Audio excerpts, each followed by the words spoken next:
তেলাওয়াত করেছি, ইয়া আইয়ুহান নাসুত্তাকু রাব্বাকুম, ইয়া আইয়ুহান নাসুত্তাকু রাব্বাকুম ওয়াখশাউ ইয়াওমান লা ইয়াজজি ওয়ালিদুন আন ওয়ালাদিহি ওয়ালা মাওলুদুন হুয়া জাযিন আন ওয়ালিদিহি শাইআ। ইয়া আইয়ুহান নাস ইত্তাকু রাব্বাকুম, হে লোক সকল, তোমরা তোমাদের রবকে ভয় করো, তোমাদের রবের তাকওয়া নিজের অন্তরে অর্জন করো, হৃদয়ে রবের তাকওয়া অর্জন করো। যদি তোমার রবের তাকওয়া, রবের ভয়, আল্লাহর ভয় যদি তোমার অন্তরে না থাকে, তাহলে কেউ কোনো আইন করে কোনো অপরাধ দমন করা সম্ভব নয়, করতে পারবে না।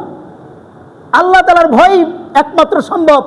আল্লাহ তাআলার ভয়ই পারে একমাত্র আমাদের জীবনকে পরিবর্তন করতে, আমাদের জীবনে শুদ্ধি আনতে, আমাদের জীবনকে সঠিক পথে পরিচালনা করতে। আল্লাহ তাআলার ভয় যদি আমাদের অন্তরে থাকে, তাহলে চক্ষু খেয়ানত করবে না, জবান মিথ্যা বলবে না, হাত কারো অনিষ্ট করবে না, পা দিয়ে কোনো অকল্যাণ কাজে অগ্রসর হবে না। কিয়ামতের দিবসে আমাদের এই সকল অঙ্গ প্রত্যঙ্গগুলো আল্লাহ তাআলার দরবারে সাক্ষী দেবে। আল্লাহ তাআলা বলেন, আল ইয়াউমা নাখতিমু আলা আফওয়াহিহিম ওয়া তুকাল্লিমুনা আইদিহিম ওয়া তাশহাদু আরজুলুহুম বিমা কানু ইয়াকসিবুন। আল ইয়াউমা নাখতিমু আলা আফওয়াহিহিম, আজকের দিন আমি তাদের মুখের মধ্যে মোহর এঁটে দিব, মোহর এঁটে দিব, মুখ বন্ধ হয়ে যাবে। আজকের দিন আমি তাদের মুখে মোহর মেরে দিব, মুখ বন্ধ হয়ে যাবে। ওয়া তুকাল্লিমুনা আইদিহিম, এবং তাদের হাত আমার সাথে কথা বলবে। ওয়া তুকাল্লিমুনা আইদিহিম ওয়া তারজুলু ওয়া তাশহাদু আরজুলুহুম, এবং তাদের পাগুলো সাক্ষী দিবে, বিমা কানু ইয়াকসিবুন, তারা যা উপার্জন করেছিল। হাত সাক্ষী দিয়ে দিবে, পা সাক্ষী দিয়ে দিবে আল্লাহর দরবারে। আল্লাহর দরবারে আমার কৃতকর্মগুলো প্রকাশ করে দিবে। অতএব সাবধান, আমরা যা করছি না করছি এগুলো রেকর্ড হয়ে যাচ্ছে, এগুলো রেকর্ড হয়ে যাচ্ছে, সেগুলোই আমাদের সামনে পেশ করা হবে। সেই ভয়াবহ দিন, সেই ভয়াবহ দিন। আমি দুনিয়াতে কি ছিলাম? বড় ওয়াইজ ছিলাম, বড় মুফতি সাহেব ছিলাম, বড় পাগড়িওয়ালা ছিলাম, বড় জুব্বাওয়ালা ছিলাম, এ অনুযায়ী ফয়সালা হবে না। আমি বড় এইভাবে নেতা ছিলাম, আমি বড় সম্পদের অধিকারী ছিলাম, এইভাবে আমি সম্মানিত লোক ছিলাম, আমার অনেক বড় ক্ষমতা ছিল, শক্তি ছিল, এই অনুযায়ী ফয়সালা হবে না। ফয়সালা কি অনুযায়ী হবে? আমল অনুযায়ী, ঈমান অনুযায়ী। কার ঈমান কতটুকু, কার আমল কতটুকু, সে অনুযায়ী ফয়সালা হবে। অতএব জবান আল্লাহ তাআলার দেওয়া নিয়ামত, আমি ব্যবহার করছি, কোন কাজে ব্যবহার করছি আমাকে হিসাব করতে হবে। চক্ষু আল্লাহ তাআলার দেওয়া নিয়ামত, আমি কোন কাজে তা ব্যবহার করছি আল্লাহ তাআলার কাছে হিসাব দিতে হবে। আমার হাত, আমার পা, আমার অঙ্গ প্রত্যঙ্গ সবগুলোর হিসাব আল্লাহ তাআলার দরবারে দিতে হবে। অতএব সম্মানিত হাজিরিন, আমরা আল্লাহ তাআলার ভয় আমাদের অন্তরে অর্জন করি।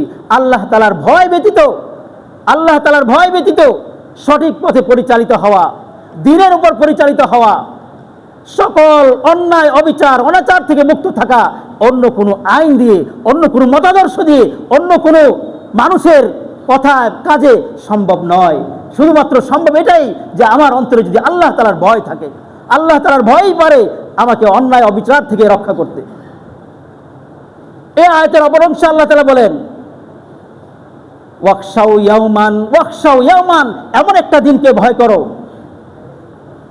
ওয়াখশাউ ইয়াওমান লা ইয়াজজি ওয়ালিদুন আন ওয়ালাদিহি, যেদিন পিতামাতা তার সন্তানকে কোনো কাজে আসবে না, পিতামাতা তার সন্তানের জন্য কোনো কল্যাণ করতে পারবে না। ওয়ালা মাওলুদুন হুয়া জাযিন, এমনিভাবে সন্তানও কোনো কল্যাণে আসবে না, সন্তানও কোনো কাজে আসবে না। আন ওয়ালিদিহি, তার পিতামাতার জন্য সন্তানও তার নিজের পক্ষ থেকে একটা নেক পর্যন্ত দিতে রাজি হবে না। অন্য আয়াতে আল্লাহ তাআলা বলেন, ইয়াউমা ইয়াফিরুল মারউ মিন আখি ওয়া উম্মিহি ওয়া আবি ওয়া সাহিবাতিহি ওয়া বানি, সেদিন এমন হবে একটা দিন, ইয়াউমা ইয়াফিরুল মারউ মিন আখি, মানুষ তার ভাই থেকে বেরিয়ে যাবে, মানুষ তার ভাইয়ের পরিচয় দিবে না। ইয়াউমা ইয়াফিরুল মারউ মিন আখি ওয়া উম্মিহি, এমনি ভাবে তার মা থেকে বেরিয়ে যাবে। মায়ের সামনে সন্তান গিয়ে দাঁড়াবে না। মায়ের অভাব, একটা নেক দিলে আমি জান্নাতে যেতে পারি, সন্তান অস্বীকার করে দিবে, তুমি মা ছিলে না, অস্বীকার করে দিবে। ওয়া আবিহি, তার পিতা থেকেও বেরিয়ে যাবে। যেই সন্তানের জন্য পিতামাতা কত কষ্টই না করে থাকে, সেই সন্তান পিতামাতার একটা নেকের যদি প্রয়োজন হয়, পিতামাতা থেকে দূরে সরে যাবে, বলে দিবে পিতামাতা ছিল, তুমি ছিলে না আমার জন্য পিতা, তোমার আমার জন্য পিতামাতা ছিলে না, অস্বীকার করে দিবে। সাহিবাতিহি, এমনি ভাবে তার স্ত্রী থেকেও বেরিয়ে যাবে। এমনিভাবে স্ত্রীও স্বামী থেকে বেগে যাবে, পিতা মাতাও সন্তান থেকে বেগে যাবে। কেউ কারো জন্য কল্যাণে আসবে না, কেউ কারো কোনো কাজে আসবে না যদি আল্লাহ তাআলা আমার জন্য রহমতের এইভাবে রহমের ফায়সালা না করেন, করমের ফায়সালা না করেন, দয়ার ফায়সালা না করেন। সেদিন একমাত্র সুপারিশ করবেন নবী মুহাম্মদুর রাসূলুল্লাহ সাল্লাল্লাহু আলাইহি ওয়াসাল্লাম, শফিউল মুজনিবিন, তিনি গুনাহগারদের জন্য সুপারিশকারী। আমার নবী সেদিন এমন হবেন, একটা গুনাহগার উম্মতকে রেখেও তিনি জান্নাতে যাবেন না। তিনি হলেন আমার দয়ার নবী, মায়ার নবী,